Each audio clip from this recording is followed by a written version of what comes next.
bakunzi twama dusanga ijambo ry'Imana mu kigana igihe c'impemburo ndabaramukije amahoro ya Kristo.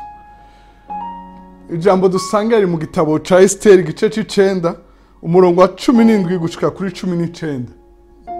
Esther igice c'icenda umurongo wa 17 gushika 19 handitswe ngo uko niko vyabaye ku munsi w'icumi na gatatu w'ukwezi kwitwa Adari kwigenekerezo ry'icumi na kane bararuhuka bawugira umunsi wo gutumiranako no kunezerwa.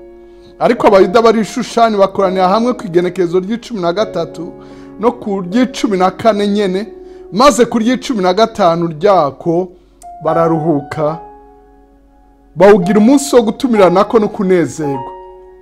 Umurongo wa 19 nico gituma iryo genekerezo ry'icumi na kane ry'ukwezi kwitwa Adari abayuda bo mu misozi ba mu bisagara bitagira inzitiro bawugira umunsi wo kunezerwa no gutumiranako n'umunsi mwiza wo kugemuriranako. Mukundwa uri kuradukurikira uri wenyene canke abadukurikira muri benshi, ndavuze ngo kaze mu kwezi kwa 12. Adari n'ukwezi kwa 12 uravye kuri Esther igice c'icenda umurongo wa mbere aravuga ngo ukwezi kwa 12 kwitwa Adari.